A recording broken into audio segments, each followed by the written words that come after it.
Today, we end the horror. Today, we solve FNaF. Wait, didn't we say this exact same thing 7 years ago?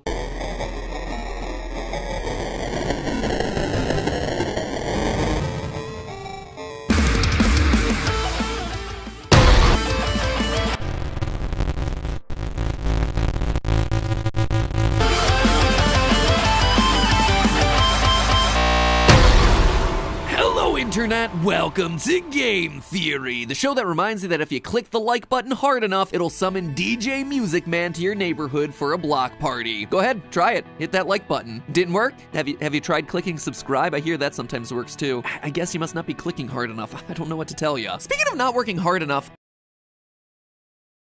today we finish milking, I mean covering the major mysteries of Security Breach. And you know what? I think I solved it. Or at least I think I've solved most of it. 7 years ago I made this video, The Clue That Solves Five Nights at Freddy's, where we put together all the pieces to support Dream Theory, the concept that the first 4 games of the series were all a collection of nightmares happening inside the mind of a child. In that episode there were lots of points of evidence, but ultimately the conclusion hinged on one key design detail, the alarm that brought each night to a close at 6:00 a.m. A grandfather clock for 3 games and a digital clock for number 4. 3 games in the crying child's house where we see a grandfather clock, the 4th in a hospital right before he dies, which ironically enough is the one whose gameplay is happening in a recreation of the house. Oh, there's a reason this series is so difficult to talk about. Anyway, the reason I bring that video up is because today's theory works largely in the same way. Over the past few FNaF episodes, I've been trying to make heads or tails of Security Breach, pulling at what, to me, felt like the strongest thread. Gregory as the crying child reborn in a robot body. Him reuniting with his brother Michael in the form of Glamrock Freddy and his sister Elizabeth in the form of Vanessa. And we've covered a lot of evidence trying to support that claim. The character's design, colors, the ice cream, the voice lines, robotic eyes, the satisfying narrative arc that it provides the game's 3-star ending. I mean, it's a lot. There are 2 episodes that are jam-packed full of discussion around exactly this. But today, I finally have my smoking gun. The clue that takes it from just a controversial theory to, at least in my mind, largely proven fact. Just like with the clocks and the dream theory, it's the one clue that is so specific, so intentional that it confirms that this was the main intent of the game. Until, of course, they decide to retcon it all due to bad audience feedback to keep the franchise going for another 7 years. Sorry guys, I hate to say it, but I think I'm unfortunately right this time. Gregory is a robot, and he's the crying child reborn. And by the end of today, I think you're gonna be convinced. And then from there, we're gonna talk about how all of that factors into the game's narrative and its final mystery, Patient 46. It all begins here, the Post-it room. Huh,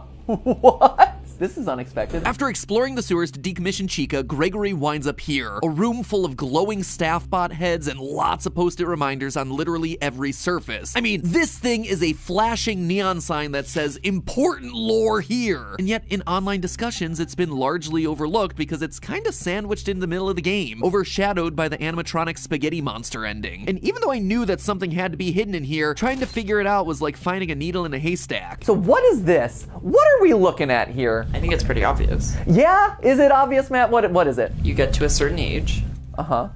And you gotta start taking notes. Post-it notes? Yeah, you just leave them around. Okay. But also there's robot heads. So with that incredible insight, I spent literal hours off camera trying to look at every single post-it note to make sure that I had the full picture. And the answer I got was, do not do that. Learn from my mistakes. It took me so long, only to discover that the game files had been dug up and the post-it textures were just there in 3 simple images. Thanks to Just XFOT for uploading these to GitHub. Flush those hours of my life down the toilet. When you study these post-it textures, you actually realize that there are 3 phases to the post-it notes. One that's barely legible, another where the spelling and drawing improve slightly, and the final where they become nearly perfect. It looks like someone is trying to learn how to write and draw, slowly getting better over time. And it all begins here with a note written in binary. When you first enter the room, there's a cardboard box in the middle, which, if I were to guess, is Steel Wool trying to draw our attention to the most important post-it clues in what otherwise is a very crowded crowded and busy looking room. On it, we get this binary string, which translates to, why is I? That's it. The grammar, I think, is intentionally bad because this is a computer coming into consciousness, asking the question, why am I alive? And doing it written in binary, the language of machines, computers, robots. Elsewhere in the room is more binary that translates to hide. Whatever this thing is, it's scared and it's confused. It hides until it can better understand what or who it's meant to be. The other illegible phase 1 notes here are random flashing thoughts, the sky, kids, love, random glimpses of memories coming into focus. The phrase, I can feel it, is this creature coming into consciousness. And this right here, you are something family, which looks like Afton family, but it's pretty unclear. In short, it appears to be a machine that started speaking in binary, but as more and more memories start to take hold, it begins to write in normal alphabetic characters. When you dive into the notes from phases 2 and 3, though, things start to get much clearer. It's mainly images and text revolving around birthday parties, happy place, birthday time, family, a pile of presents, some cake, let's get snack, fun, fun, fun, friends forever, pizza time. Nothing particularly earth-shattering for a series about pizza restaurants. But then there's one post-it in the phase 3 notes that really stands out. The one clue that truly brings together the last 2 months of research. This thing is the linchpin. It's our smoking gun, my friends, and it all boils down to a present alongside 3 simple words, all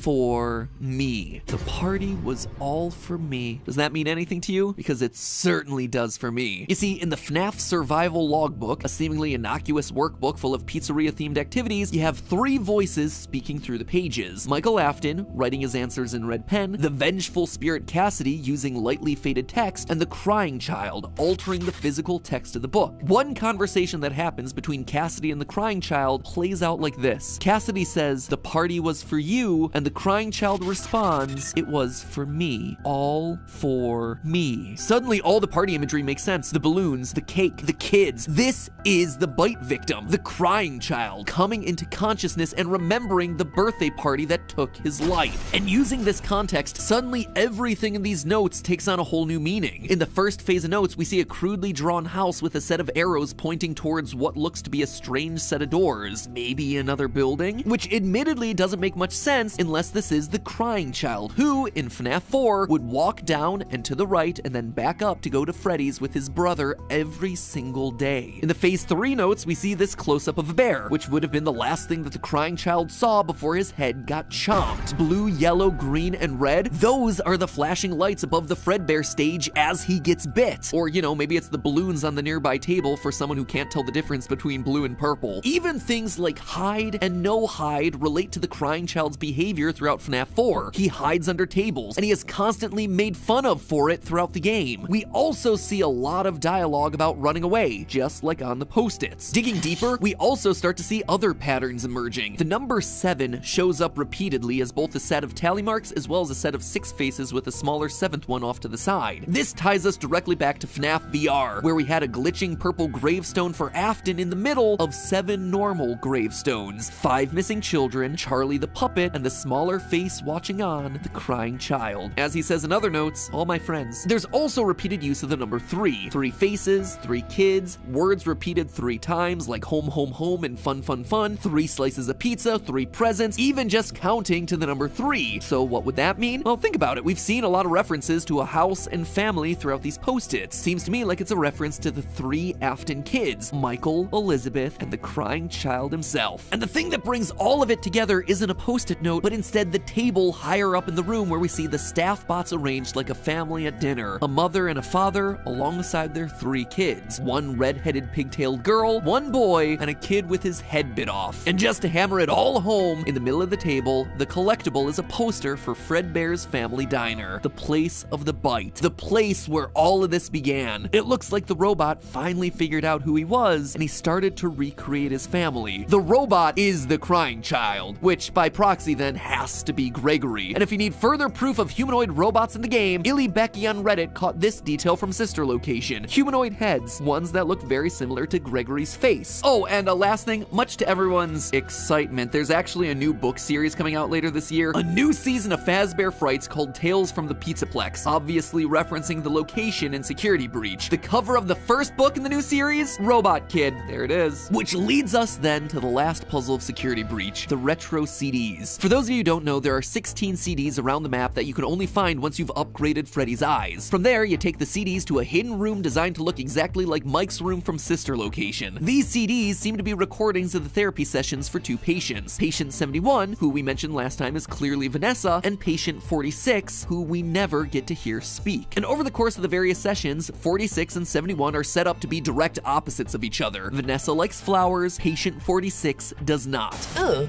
you like those? The janitor on this floor has a garden and has been putting bouquets in the offices here for years. What's the problem? Oh, the flowers? I'll move them. Vanessa likes blue skies and doesn't like dark basements. 46 prefers it dark. I like the blue sky. I don't like dark basements. Oh, right. Too bright. When the shade's pulled, it feels like we're in a cubbyhole or a cave, yeah? Vanessa doesn't like candy. 46 does. Would you like a candy? No, thank you. Those have 35 calories apiece.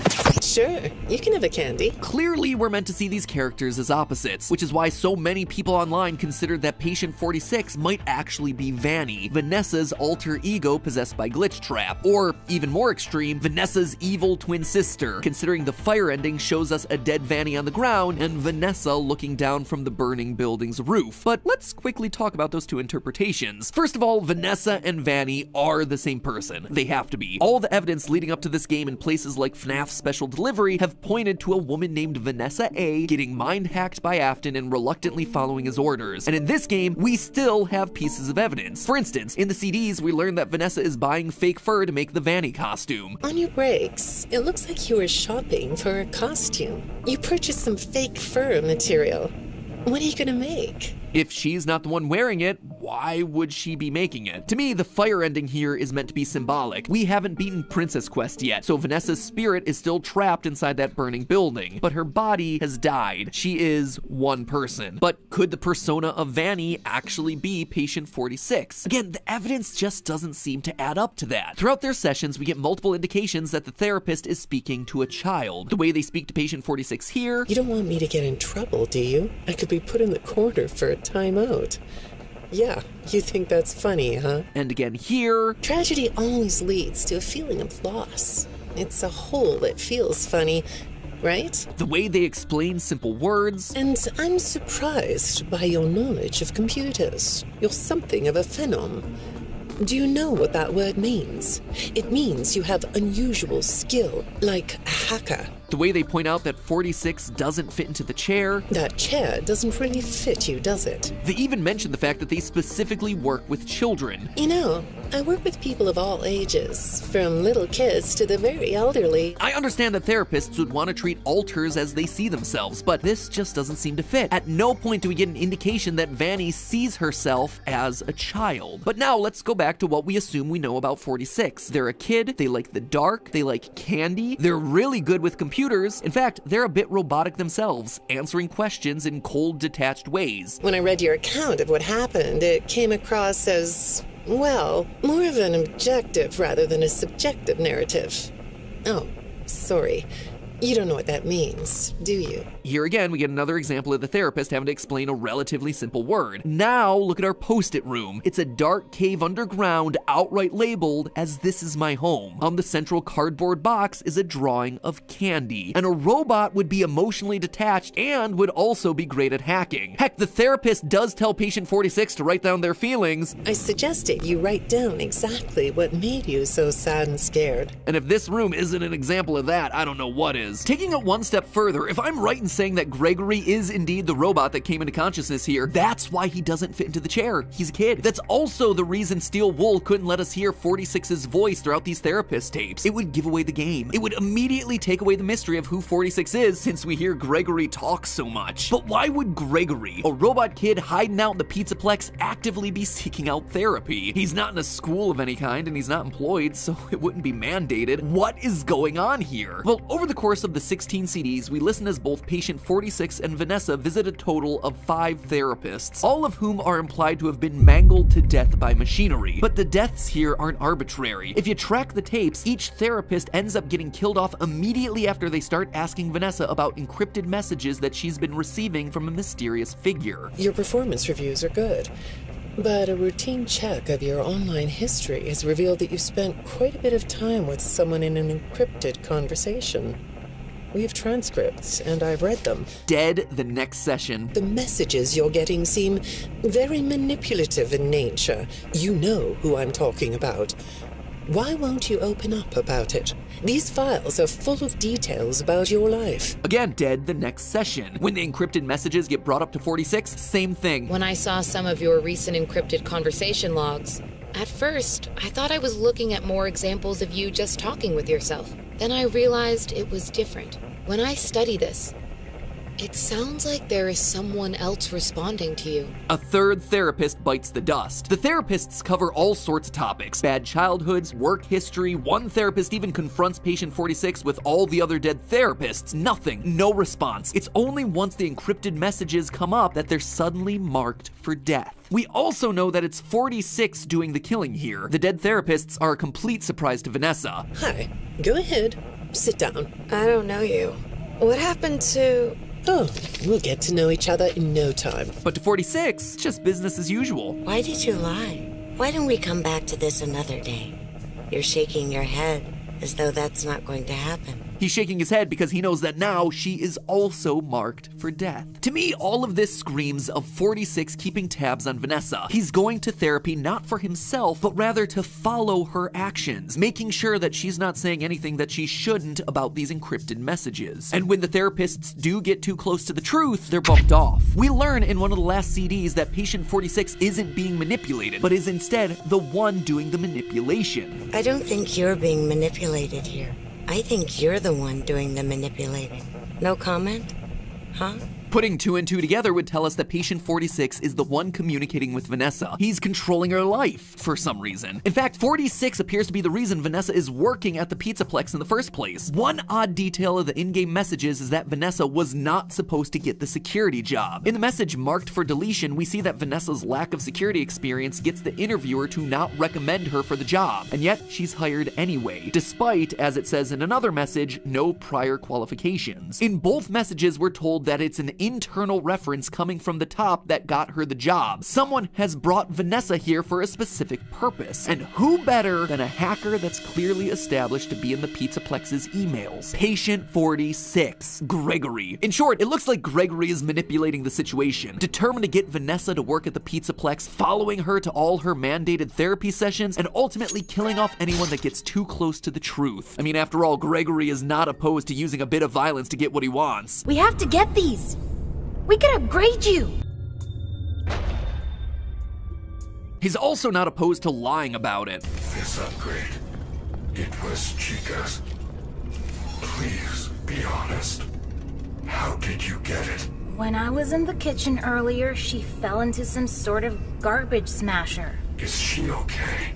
Well, she's still functional. But why? Why is he going to all of this effort? Well, combine it with what we saw in the post-it room. There's a family reunion scene. Multiple post-its referring to family, the three siblings, their house. Remember what I said earlier? A robot has come into consciousness and is trying to reclaim what he lost, his family. He wants the family back together, and so he's doing everything in his power to make that happen. Using his hacking skills, he's managed to break into staff files, so he knows that there's something off about Vanessa. Maybe he even knows that his dad's consciousness is inside of her. He's also got his brother and Freddy and his dad in the basement. The family in this game is truly coming together again, reclaiming what Crying Child once lost. And that's it. That's the whole theory done. There are definitely no holes or flaws to anything I just said. Don't look any deeper than everything I just told you. All right, fine. There might be a few itty-bitty holes to all of this explanation, namely some of the info that we get from the last two CDs. If patient 46 is Gregory, then why is he glitching the system to make all the animatronics scarier? If he lured Vanessa to the Pizzaplex, then why would he then be avoiding her throughout the game? Why would he be surprised to see Afton in the basement if he's trying to bring the family all together? There's also the mystery of the whole parent story. 46 is said to have good parents. None of what you said in your file about your parents was true. The truth is, you had great parents, a great childhood. Why did you lie? But how would records of good parenting exist for a robot who presumably had no parents? Or the crying child whose records presumably would say that he was dead? Or even if you don't believe those theories, if 46 is Gregory and Gregory's just a homeless kid, that doesn't sound like he would have had a great childhood or any sort of home life. But the kicker, the one to me that makes this really difficult to explain, is this email that I had long forgotten about from FNaF AR. Strap in for this one, friends. Hey Ness, I hope things are good. I saw you ordered 3 lifelike human male rubber masks, and I was dying to ask what they're for. Sounds to me like a robot kid is confirmed, but it also sounds to me like Vanessa built it or gave rise to this robot kid. If so, then I ask again, why would Gregory be avoiding her throughout the game? I mean, the best I could come up with is that somehow Gregory escaped and is now convinced that Vanessa is trying to shut him down because of his rogue programming. I mean, it's not a bad idea, but then why would he be luring her to the Pizzaplex? It's like one half of each explanation works, but then when you try to connect it back with like the other half of the theory, they end up contradicting each other, which is really frustrating. There are 2 other options. First, the robot kid from the post-it room is entirely brand new, or the second option is it's someone that we never see in the game, Baby. Now, the first option of a brand new character, yeah, it's cool, I guess. I can't really speculate about that. It could literally go anywhere and solve everything. As for option 2, Baby, just like with Gregory, there are certain things that fit and other things that just don't. Baby, like Gregory, could want to put the family back together. Baby has always wanted to make Daddy proud, so she'd be quite happy to kill off therapists that got too close to the truth, just like we see with 46. And she would willingly spread the Afton virus to make the animatronics scary in order to bring Daddy back. If she's using illusion discs, or if she acts like she does in the books, then it's possible that she'd be able to take the form of a child and make up a backstory. She's also a character that canonically loves disguises, just like Patient 46. It reminds you of a mask? Like a disguise? Yeah, I can see that. You like the idea of being disguised? Disguises let you be sort of invisible, don't they? There's also a line about the therapist being able to see Patient 46's eyes. That's better. On this side of the desk, I can see your eyes. And we know that Baby's eye color has always been an important detail in the past. But as with Gregory, there are still a number of holes with this line of thinking. Baby/Elizabeth likes flowers. Patient 46 doesn't. We also know Baby hates being in the basement of Sister Location. So then why, as Patient 46, would she prefer to live in a cave rather than blue sky? In short, as I wrap up my overall coverage of Security Breach, I guess I gotta summarize it like this. This game is frustrating from a lore standpoint. Smaller questions like Glamrock Bonnie and Golden Freddy, yeah, those are pretty easy to answer. But when it comes to what this game was actually about, no one theory actually solves it all in a clean way. There are references to every corner of the FNaF universe in here, but as a result, nothing fits cleanly together to solve everything. There are pieces that always dangle or always contradict something else. Do I think the crying child is here based on the post-it room? Yes, absolutely. Is he Gregory? I mean, right now, I think that he's our best option. Is he also Patient 46? It seems like he's trying to be, but there are just a lot of holes there. And there are holes in the Baby theory too, and that honestly just leaves the option of a mysterious third party pulling the strings behind the scenes, which on one hand would be welcome. I'd love to see a new character inserted into this lore, but on the other hand, it also feels unsatisfying because it's like, well, that came out of nowhere. This franchise has never operated like that, so it feels weird for it to start acting that way now. Individually, small pieces of the mystery make sense, but when you take a step back and look at the wider lore of this series, how it connects to other games, how it connects to the wider story arc that's been created, that's when things start to fall apart. And I think that is what is so frustrating with this title. So that's what I'm left with. Let me know what your thoughts are. Are you Big Gaming? Let's go! Why is there no Fortnite parodies of my song? Man, if I'm gonna be honest, I love gaming in Fortnite so much. I give people express consent to make Fortnite parodies of my song. If I'm gonna be honest. I just love Fortnite. My hair, what is wrong with my hair? Why does it look like I'm lacking so much hair? I'm balding. I'm balding. It's the tubnet stress. The tubnet stress finally got to me. Cars! From the hit movie Cars 2. Why do you always act like you got a problem with me? What's your problem with me? You're trying to square up, and I don't appreciate it. Your toxic masculinity is not what I want right now. You have toxic masculinity, and I want it gone. I just hit that creature with my car. Yeah, well, you threatened to eat Sapnap's children. Sapnap, I will eat your children! That was once I think. No, people don't change. It's the sad reality. People don't change, and Elon Musk won't end world hunger. Sad reality. Sorry, reality check. Yo. Ah, shrooms. Hell yeah, we do them. That's how you do it, boys! I'm dabbing dabbing because I love Fortnite. Yeah! I've given myself a migraine now. The migraine's coming. I play Fortnite. You ain't got shit on me. That's exactly what I said to all of my many partners I have, you know? That's how to fund a healthy relationship. Then I show them my modems because I already proven that that's a valid strategy. And modems is not slang for anything. Literal internet modems. Another word for modem is dongle. Oh. Got it, streamer nodders. Thank you. Thank you, humble chatters. Ah, you're the best chat. You're the best chat a streamer could have asked for. I'm tearing up. You're the damn bestest chat in the West. The bestest chat streamer like me could have asked for. Ah, the tissues, the tissue. You're the bestest chat I could have asked for. I feel so lucky every day. It is peak gaming right now. Peak gaming! Let's go! Woo!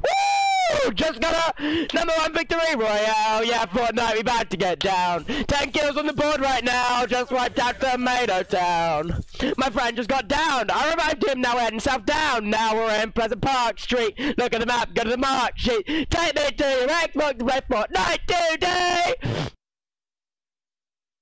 That's how you do it, boys! I'm dabbing because I love Fortnite!